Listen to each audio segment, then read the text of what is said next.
Like Petals on a Rose, Chapter 1, Our Time. It was a beautiful fall day. We finally took time off our very hectic life for some of our time, as we used to call it, before our life got so out of control. Both Stephen and I have careers and the lifestyle we always wanted, but watch out for what you wish for. Because of our choices, we hardly saw each other. We were like ships that passed in the night. Of course, we had a beautiful high-rise apartment and all that goes with the good life, but we did not have each other.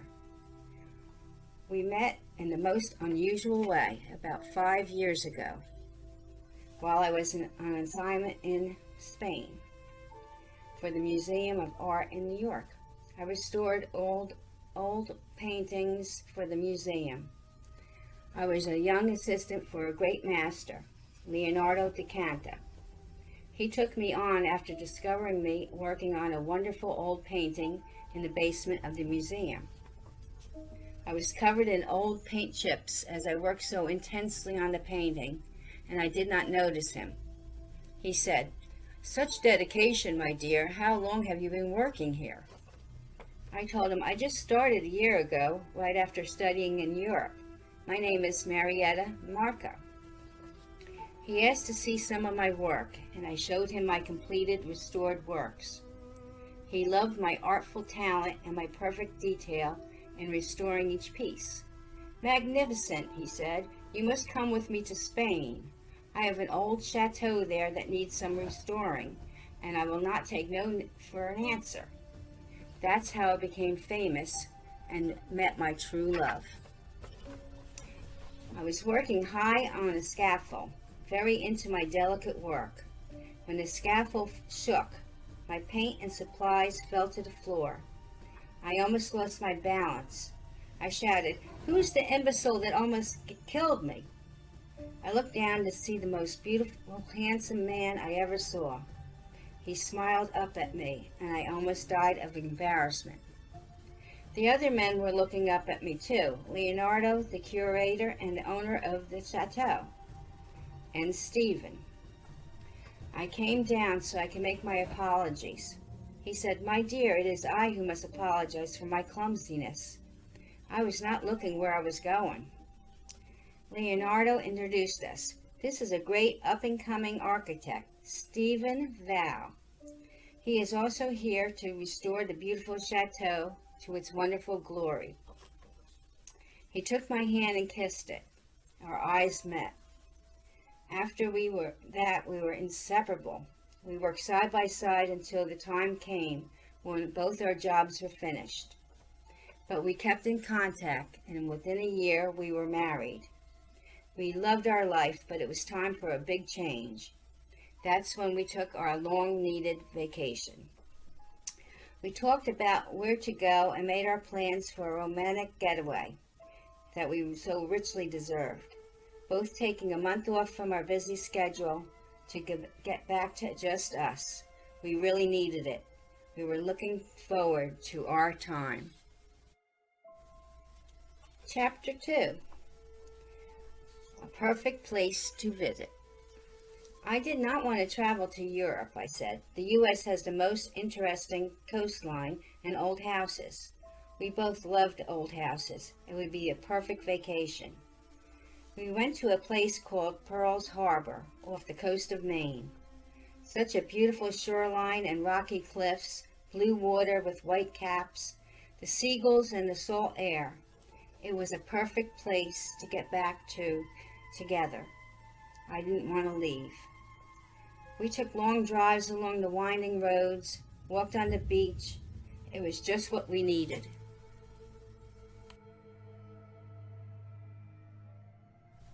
On one of our rides, high up on a hill, looking over the sea, we saw the most wonderful mansion, old and weather-beaten, with a winding road that took you all the way up. So we followed it up, and to our surprise, there was a for sale sign on the gate. No one could see it from the road. I said, "Stephen, let's just look." We rang the bell on the gate. At first I said, "I don't think it works." Maybe nobody is here. Stephen said, we'll call around and find out about it. As we were going back into the car, an old little man appeared. He shouted at us, what do you want? Stephen said, we noticed the for sale sign and would like to inquire about it. He said, oh, that sign. You'll have to call the agent. I'll get the number for you. Wait here. He gave it to us and just walked away without saying anything. I said, that was odd, and Stephen said, we'll call the agent and when we got back to the B&B. So we did, and the agent apologized to us. She said, that was old Mac. He is harmless, and he comes with the house. In the will, he is to live in the old cottage and maintain the grounds until he dies. Will that be a problem? We said no, we would still like to see it. So she made arrangements for the next afternoon, and we met her there. The land and the house were huge, overlooking the cliff to the sea. It had the most beautiful, well-kept house. Mac must have worked very hard to keep up the garden. It was so beautiful. The rose garden caught my eye. There were yellow beauties everywhere. A place to sit and take it all in. It took our breaths away. It was so maintained perfectly. How old is the mansion? The realtor said it was built in the 1800s. A ship's captain and his family lived here forever. His son and his family the same. The daughter just died last spring and the nephew wants to sell it. It's too old and big for his lifestyle and he never liked it anyway. I asked, how old was the lady that died? She says, well into her 90s. She always lived here. She was crippled at a very young age, and when her parents died, they left it to her and her brother. He passed away a couple years ago and left his half to his son, but he could not sell it till the old girl passed away. All of a sudden I felt a great sadness come over me, just for no reason. I had to look everywhere in the house. It was like someone was guiding us to each room. We both felt it, and we both wanted this at any cost. We made an offer, and that night we received the answer we wished for. Stephen even kidded about the bargain it was. It even came with the little old gardener. We both worked out of the house and traveled when needed. So we sold our high-rise at a great price, loaded up our belongings, and never looked back. I wanted to keep much of the old original furniture and restore the manor to the glory days. Stephen had his own space to work, and I took the old lady's bedroom, high up on top of the house. It was a wonderful room with big windows all around. You could see the sea from every angle. The lighting was perfect for my studio.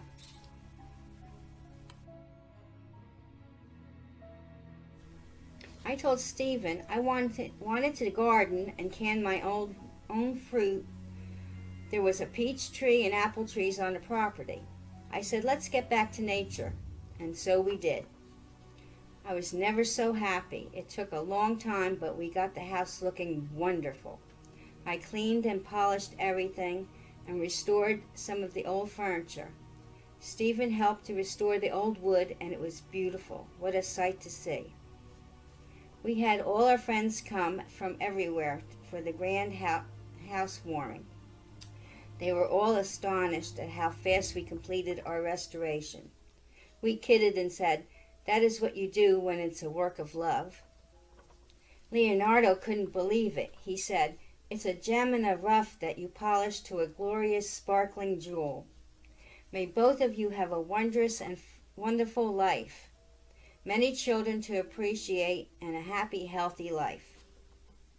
I told them I couldn't have done it without our little old gardener and, of course, Stephen's help. One day I went out to the garden. I wanted to garden and get my hands dirty. I went to the rose garden where Mac was working. He asked, how can I help you, ma'am? I said, I would love to learn to garden with you. All of a sudden, his hard stare turned soft. He said, "Yep, I think you can handle it with a lot of patience and love. That's all you need. I see by the sparkle in your eyes you have it. You remind me of someone dear to me that had the same sparkle to her eyes before it was taken from her."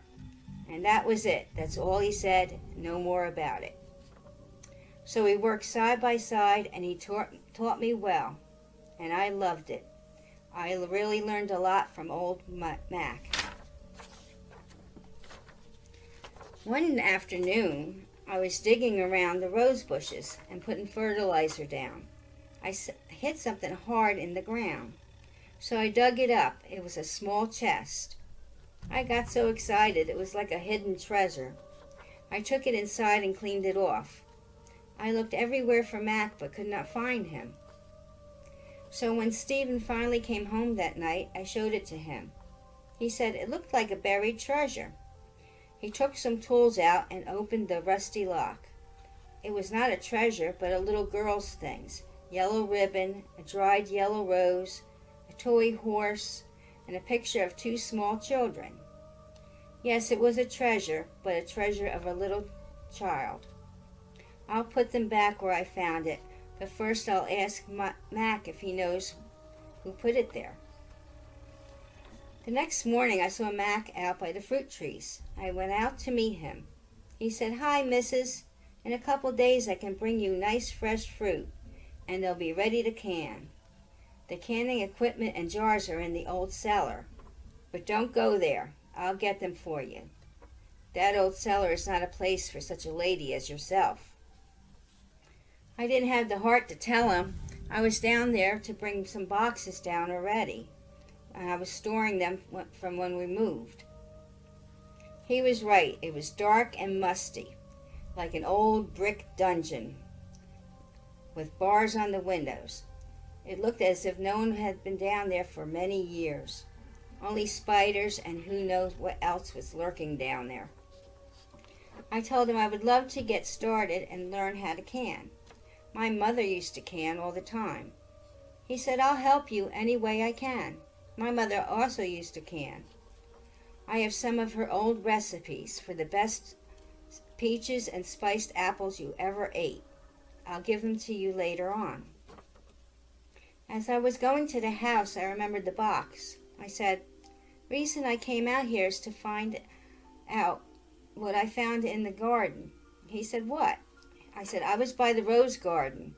He looked at me strange. He says, "What have you found?" I explained I was digging around the roses and putting mulch and fertilizer down like you taught me.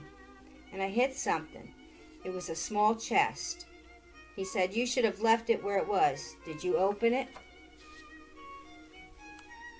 I looked down at my feet like a little girl who got caught doing something she should not have been doing. He said in a calm voice, "It's okay. We'll put it back where it belongs." He did not ask what it was, and it seemed that he knew what was in it. So he buried it in the same place and never mentioned it again, although I was dying to ask if he knew who put it there.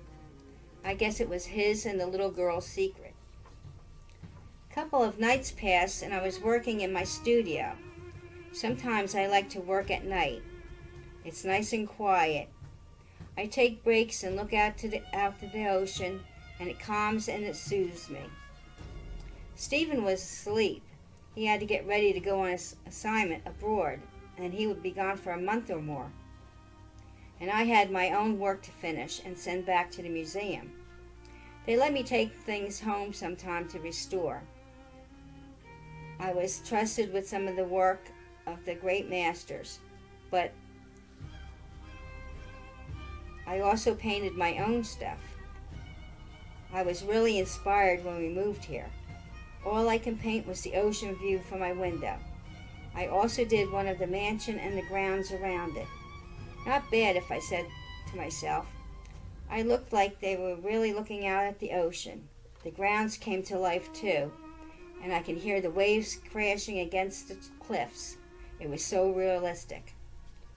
One of the mansion looked like you belonged there. It was inviting you like it was waiting just for you. I was taking a break and looking at the ocean waves, but this night was very foggy and hard to see, like a gloomy mist rising from the waves. I was staring for I don't know how long. It was as if I could not pull myself away. Then I saw it, a large ship far off on the horizon. I've seen many ships pass by, but this one was different.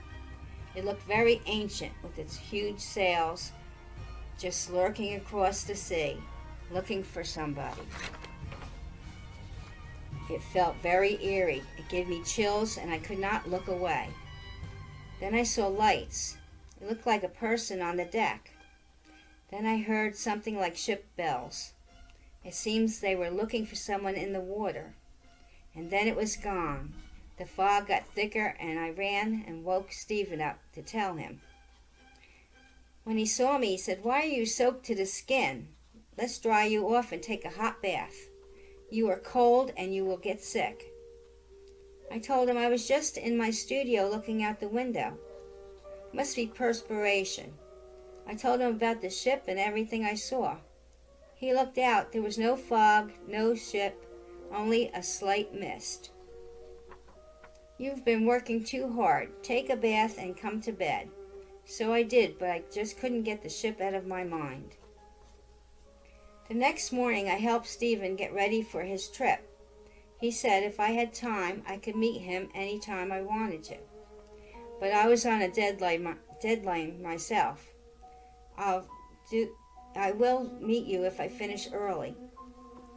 He was to leave the next afternoon. I wanted to get him to the airport, but a car was coming to pick him up. As he was leaving, he said, "Don't be too lonely. I'm only a plane ticket away." I said, "I have my canning and my work to keep me busy, but I will miss you terribly." A couple weeks went by before I knew it. I cleaned the house, read about canning, and did my painting at night. My project was almost finished, and a carrier will pick it up this week. Like he said, Mac was a great help. He brought all the canning supplies from the cellar. He left me with bushels of fresh fruit ready for canning. He also worked with me on the first few batches. He said he'll clean out the cellar and store the canned fruit for me. He had to go to town for the weekly supplies and see some old friends at the local watering hole. I told him, "Take your time. I can finish up the last batch." "Have fun," I told him, and he was off. Chapter 3, The Mist. After Mac left for town, I was ready to get busy on the last batch of fruit. I was happy with the progress we had made already, so I dug in and really enjoyed my work. I was singing along to some of my favorite songs, and time went by so fast. I was doing well, and it was late into the afternoon before I knew it. Only a couple of jars to go. That's when the phone rang. I knew in my heart it was Stephen. I ran to get it, and I knocked down all my clean jars. I talked to Stephen and asked how things were going. He said he'll be back sooner than he expected. I said I missed him, and I was very excited that he was coming home earlier than planned. I said, "Hurry up for some of my canned fruit." And Stephen says, "I can't wait for my dessert." And I'm not talking about fruit. We laughed and I hung up. I couldn't wait to see him. I missed him so much. This has been the longest we were separated in a long while. "Well, let's get back to work, old girl," I said, and I went back for more jars to the cellar. I broke the other ones, and I had to clean up my mess. Now to finish the rest of the batch. As I found the jars in the cellar, they were on a high shelf. I put a crate on top of another crate, and of course everything on the shelf, the spider webs and everything, fell down on top of me. I was all right, and I saved some of the jars. I was getting up, and I saw an old brick fall from the shelf. A little light was coming through the broken brick. I had pulled down the shelf when I fell. The shelf must have been attached to the brick wall. I thought nothing of it. The whole cellar was full of brick and old wood on the walls. I took the jars off to the kitchen and cleaned them. I never noticed the musty smell that was coming behind the wall. The whole cellar smelled musty and damp anyway, and I just wanted to get back upstairs and get back to my canning.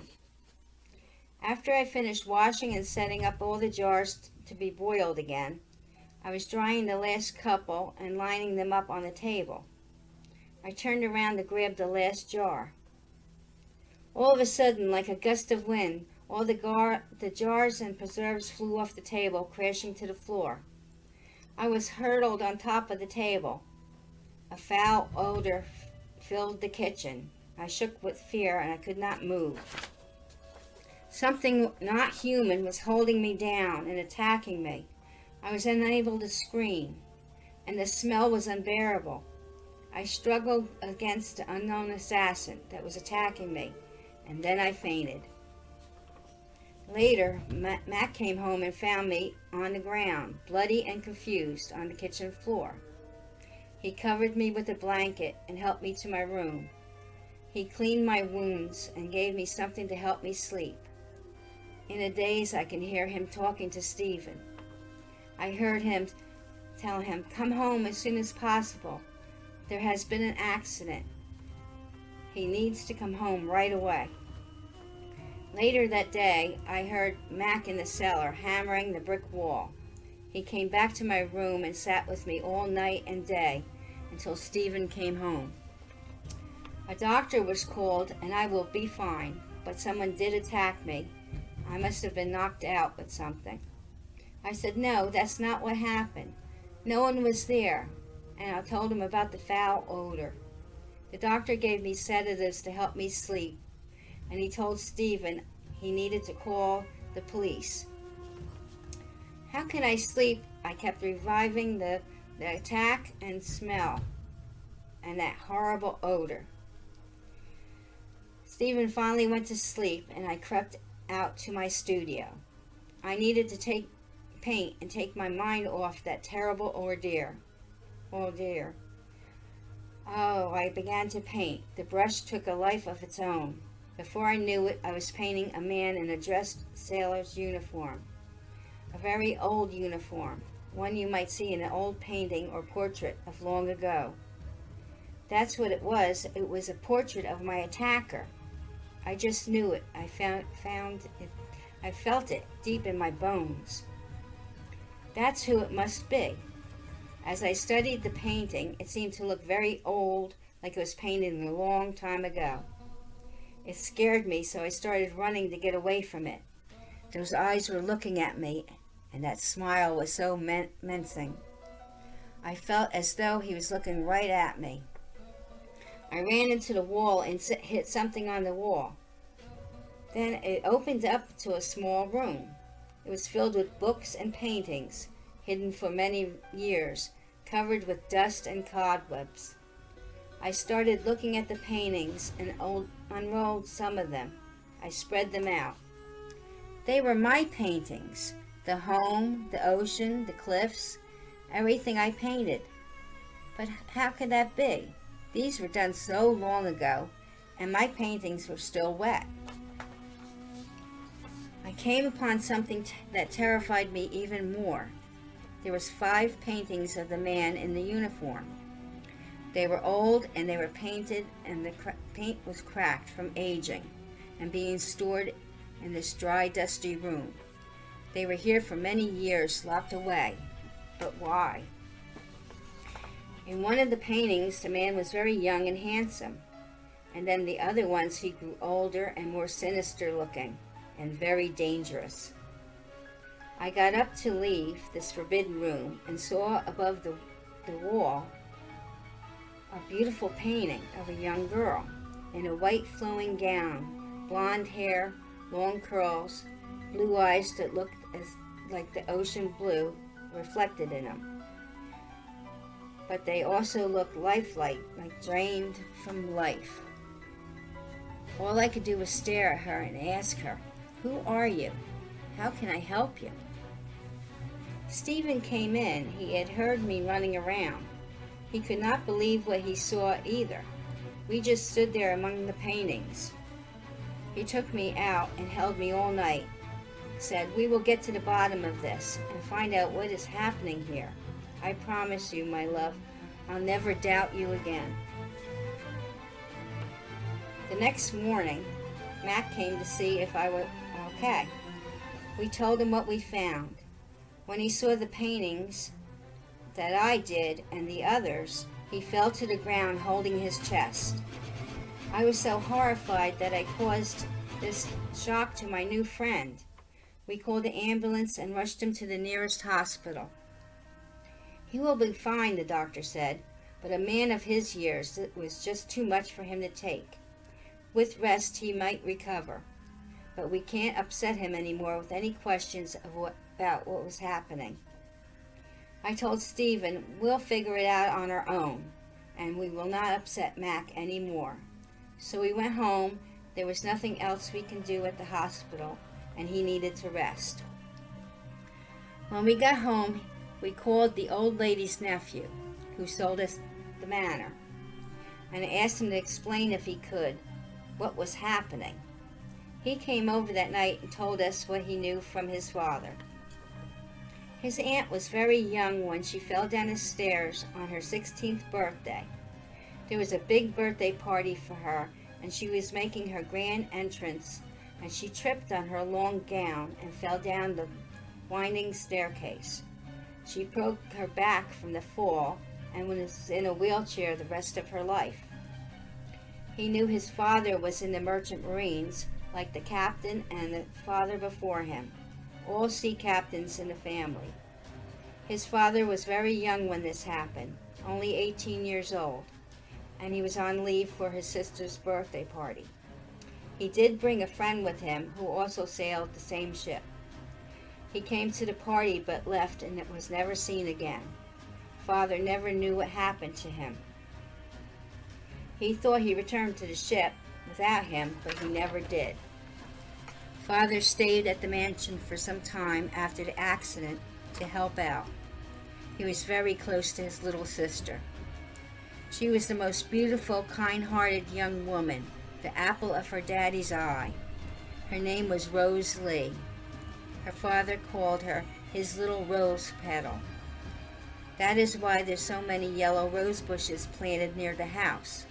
Every birthday, a new rose bush was planted in her honor. Yellow roses, like the long curly blonde hair she had, soft like a petal on a rose. That is what her father used to say. She was so full of life and always so happy until this terrible accident. From then on, she was sad. At first, they thought they lost her, but she was in a coma for almost a year. But then she came back to them, but could never walk again.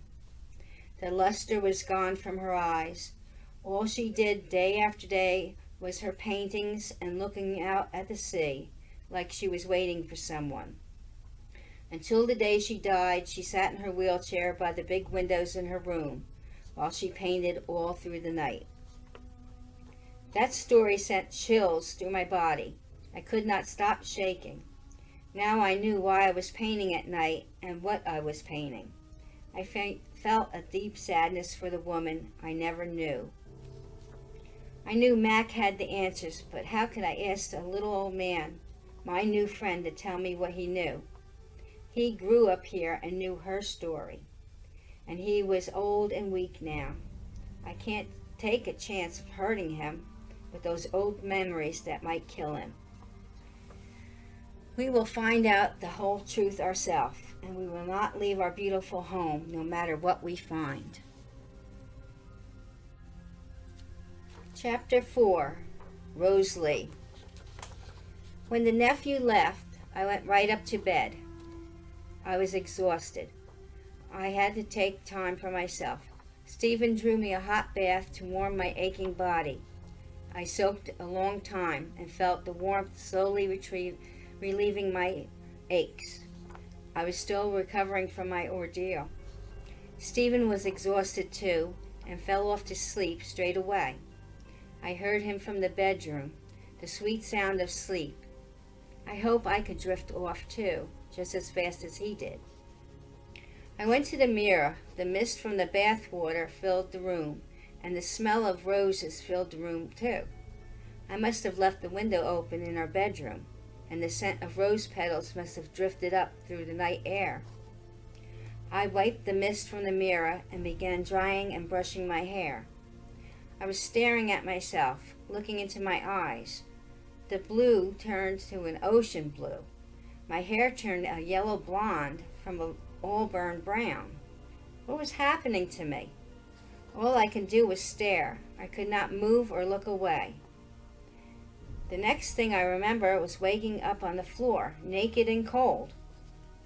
Stephen was still soundly asleep on the bed. His back was toward me, full of blood and long scratches, and my hands were full of blood. Did I do this? "Stephen, wake up, I screamed. He turned to me and said, "What happened? You attacked me. You were clawing like a wild beast." "I thought it was you, but it wasn't you. I couldn't control you, and then you fell to the floor, and I fell back to sleep. I couldn't get up to help you. I thought it was a dream that I could not wake up from, but it was a nightmare, but it was true." I said, "What is happening to us?" He gathered me up and put a robe on me and held me close. I knew it wasn't me that did this to him, but who and why? I cried well into the night. The next morning he said, "We must get out of here. Move away. I can't explain why this is happening to us." I said, "No, we love this house. We belong here. We'll find out and fight for whatever is happening. I'll get to the bottom of it. It will stop. There has to be a way. I know Mac must know something about it. We will have to talk to him, but I'll do it by myself." We went to the hospital. He was getting better, but still very weak.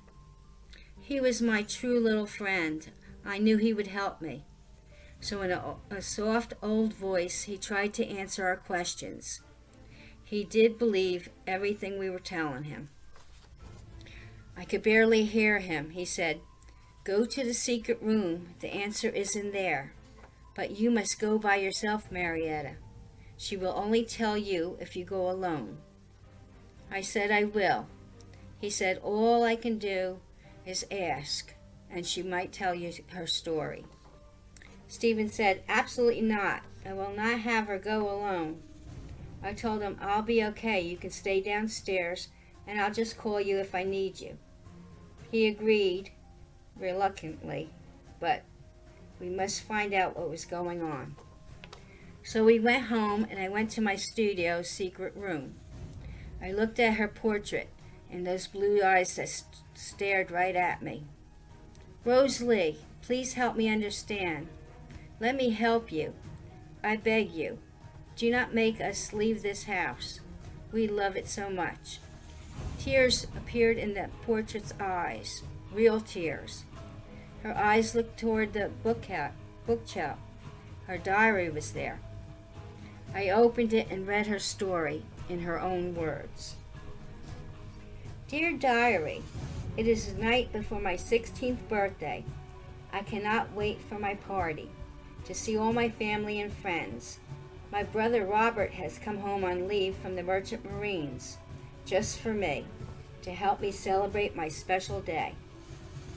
Father says every young lady must have a great party to show everyone she's becoming a woman.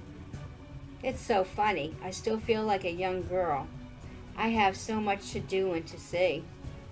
My brother brought his best friend from the Merchant Marines home with him, served with him on the same ship, the Lady's Luck. Such a funny name for a ship. When I was introduced to Marcus, I was shy. I could not believe how nice he was, so handsome in his uniform. Father and Mother welcomed him into the family. He is such a great charmer. I bet he's a real ladies' man.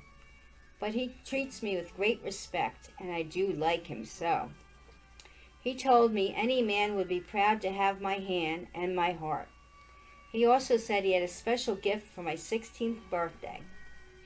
A special secret gift, not to tell anyone about it. I told him I'll not tell anybody. But you know I'm going to tell Mac. I tell him all my secrets. All our lives we were best friends, and his dad worked for us. He's like my family, and he's closer than a brother. Well, dear diary, I must get some sleep. The big day is coming. Till tomorrow, Rose Petal. That's the last thoughts that she wrote in the diary. The remaining pages were blank as I leafed through it. Seemed like her young and happy childhood had ended that night. I went back downstairs to tell Stephen and showed him the diary.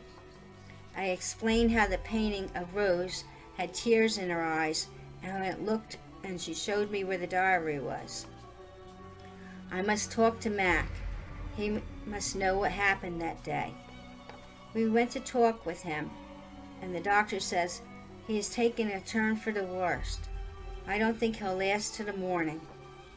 He seems to be hanging on for some reason, but he does want to see both of you, but be prepared for the worst.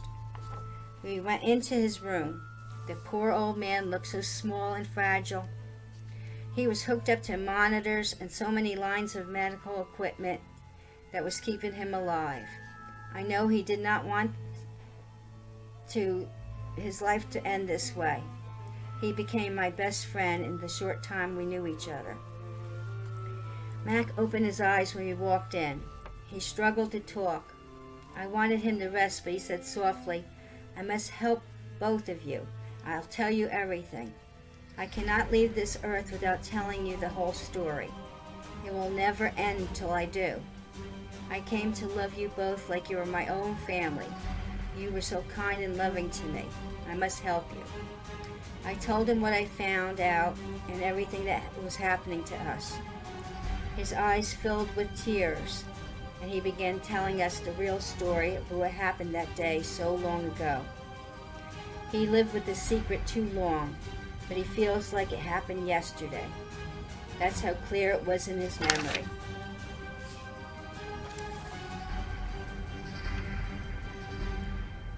Chapter 10. The Truth Comes Out. When he told us the story, his eyes filled with tears. As he began the story, the real story that happened so long ago, it was the most beautiful day. It was as if God made it that way for Rosie, her special day. The sky was blue. The warm breeze off the ocean was a perfect day. The house and the grounds were wondrous. The flowers and trees all in bloom. The sweet smell of roses filled the air. My father and I worked very hard to make everything perfect. The house was filled with party decor, flowers from the garden. They came to have extra help from town to get everything ready for the party, for her special party. I knew Rose Lee all my life. I grew up here and worked with my father for the captain, like his father worked for the original captain who built this manor. They all treated me as part of the family. I was a couple years older than Rose Lee, so we really grew up together. I saw her grow from a beautiful baby girl into the most loving young woman I've ever seen. Our friendship was very special. Every day we spent together. My special name for her was Rosie. She was so excited about the party, I had to make it special just for her. That morning I planted a rose bush for her birthday, just like the years before. One yellow beauty rose bush for every year of her life. 16 all now, all around the house. When she wakes up in the morning, she could look out and see the roses in the garden and smell their sweet bouquet. Her brother Robert had come home for the party, along with his friend Marcus. I did not know him very well, and I wasn't interested in knowing him. Rosie, on the other hand, seemed very interested in him, and his tales of the high sea and places he had been. She was following him around with a young girl's interest. Rosie praised everything he did and said what a wonderful life he had. I knew it wouldn't last as soon as he left. I hope it wouldn't. I liked having Rosie all to myself, but that could never be. The only relationship we would know would be great friendship. I would always be there for her, not because of my position in life, but I could not ask for more than her friendship. I was content just to be near her.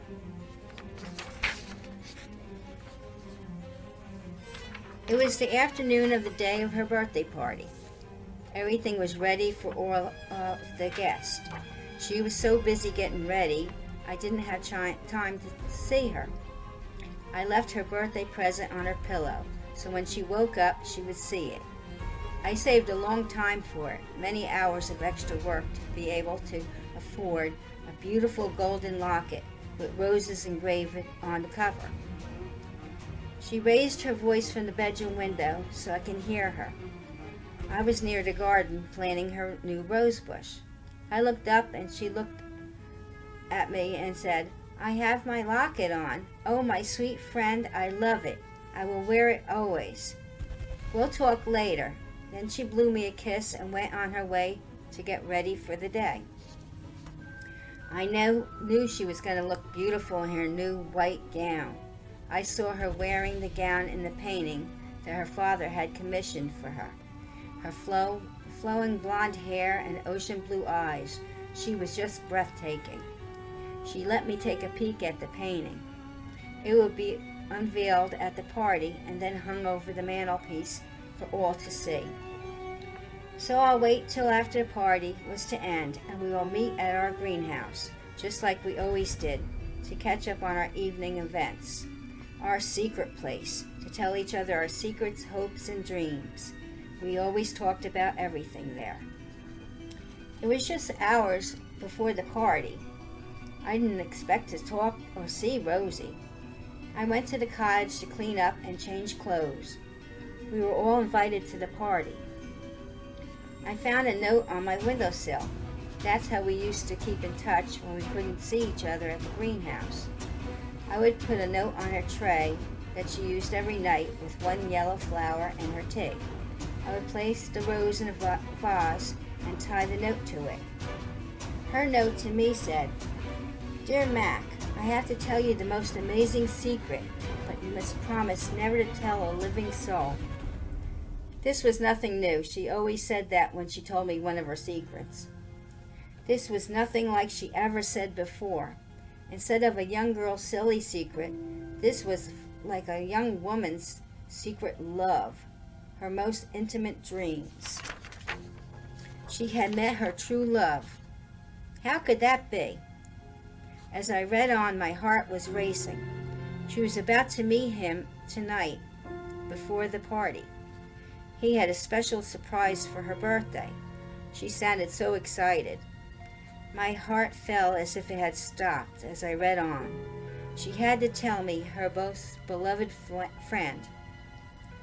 He was to meet her in the greenhouse, our greenhouse, the one that we shared all our thoughts and feelings. I could not breathe. I had to stop her.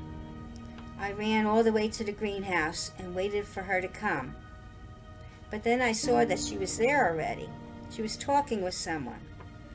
I went closer to listen to the conversation they were having. Then I saw her on the ground and a man standing over her. It happened so quickly. He was shouting at her, "You silly girl! You're now a woman and I'm disgusted with her," he shouted. He laughed and then he went to leave. She got up, her face stained with tears, her beautiful white gown soiled and torn. Her eyes turned to a raging storm gray. Then it happened. She grabbed a garden shear and ran up to him and plunged it in his back. He turned with a daze. He couldn't believe such a thing could happen to him. To be taken down by a mere girl. She lunged to him again and stabbed him in the chest, right in the heart. Blood was everywhere. She was soaked, and all the ground around her, with his blood. Her gown was covered with his evil blood. I ran to her. She looked up at me. I told her, I'll take care of this. You can go to the house and change your gown, clean yourself up, and forget all this had happened. She just stared at me, so scared. I said, I will not let anything happen to you ever again. She ran out. I saw her go to the back of the house. I got busy cleaning up, and I struggled to move the body to a temporary hiding place. I must find a place where no one will ever find it. I used a wheelbarrow to cart it off to the cellar of the house in the back entrance. No one usually goes there. I'll bury it in the wall later. No one goes there but me, not even my father. I went about cleaning up, and I went to the party. Rose had changed to a gown almost like the one she wore earlier.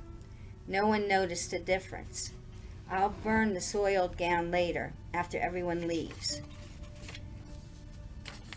When I arrived at the party, it was started already. It was so lively, everyone was waiting for her entrance. All eyes were on her as she started to come down the grand staircase. Her favorite song was being played, and the scent of roses filled the air. She was so beautiful, not like the broken girl I saw in the greenhouse. Her hair was just right, but if you looked into her eyes, you could tell the sparkle was gone. It was almost like they were dead. All her family and friends were so happy to see her, they did not notice.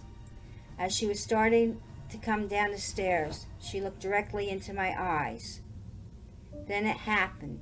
She plunged herself down the stairs. Everyone started to scream and ran to see her. She laid at the bottom of the stairs. I got there first and held her close to me. Her father took her from my arms as her mother looked on in shock. They were all thought that she had tripped, but I knew better. She threw herself down the steps, down to her death. The doctor who helped bring her into the world now must bring her back. He told everyone to move away. He needed to see her. We all thought she could not possibly be alive, but she was. She was lying there like a twisted, broken doll. They rushed her to the hospital. She was in a coma. Her back was broken, but she was still alive. For almost a year she was in a coma. Her parents brought her home, and I was with her with every chance I could. I could not fix this, but she has to come back to us on her own. One day, while I was reading to her, she finally opened her eyes and smiled up at me. I hoped she would not remember what had happened on her birthday, but she did. Her eyes went blank. A cold stare came over her. She asked if I had fixed everything. My answer was, "Yes, my sweet Rosie. Do not worry. Just come back to us." She looked down at her legs and she couldn't feel anything, and she just cried. Tears fell as mine did.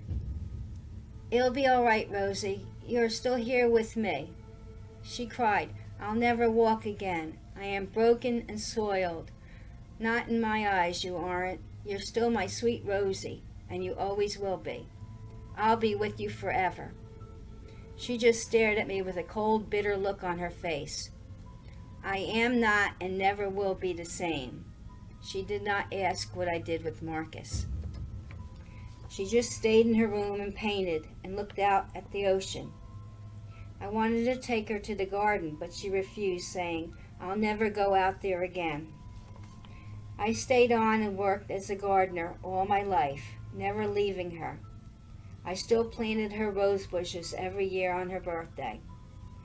Once in a while I would look up from my work in the garden to see her looking down at me, but no more smiles ever came to her face, just sadness. Her parents long gone, and her brother and his family lived there with her. She never left her room. It's like she died that night, so long ago, just punished and put aside.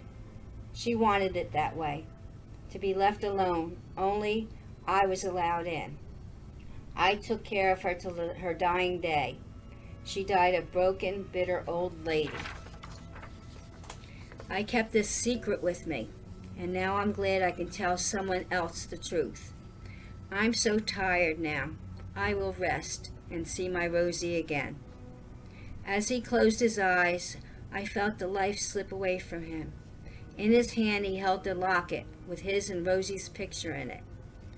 They looked young and happy. Such beautiful children they were. Now they're at peace together again.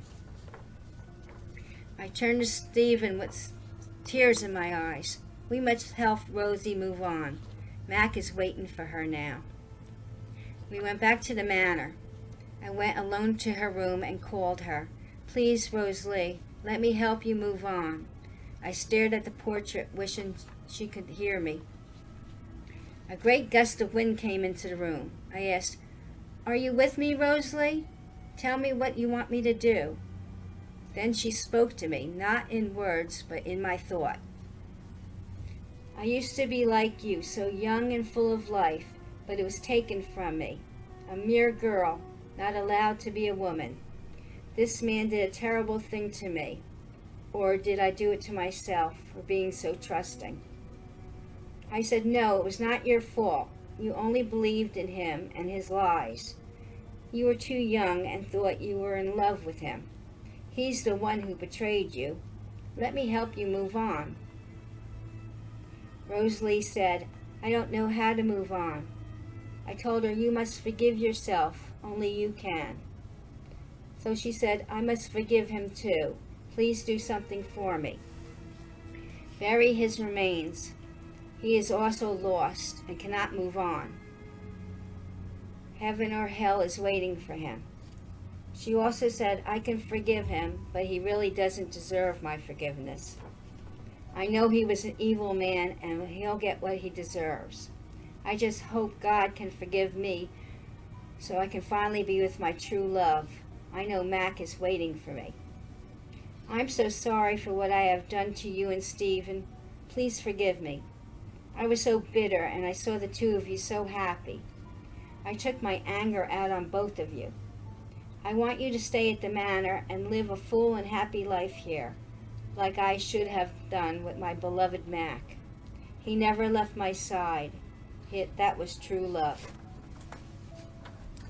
I said, "I'll do anything to help you find your peaceful rest and your true love, Mac.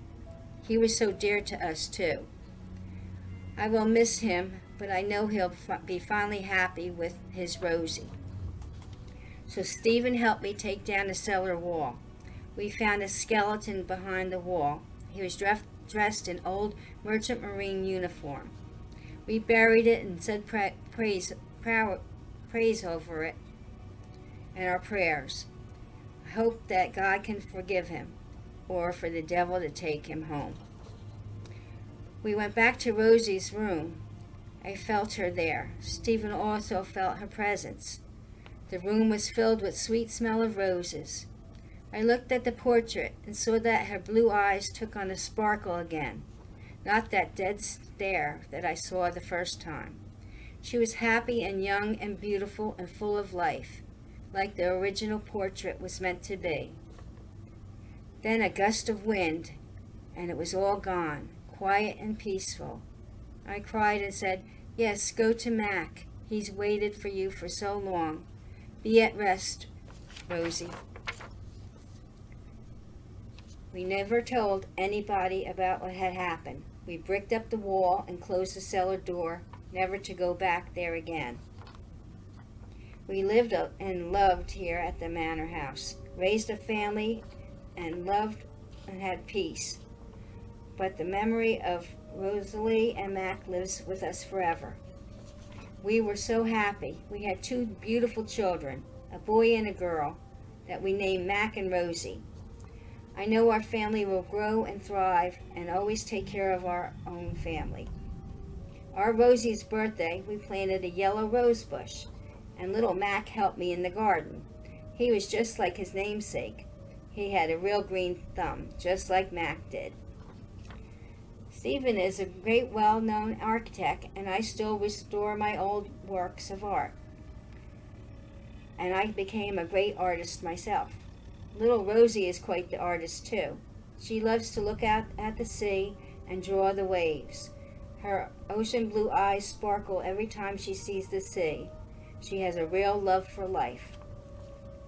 When she sees us, she runs over to us, her blonde curls bouncing around her face, a smile so pure it takes your breath away. She runs to little Mac and hugs him. Then they go off and play together in the garden, laughing and just being kids. Our life is perfect in every way. Thanks to Rose Lee and our little old gardener, Mac.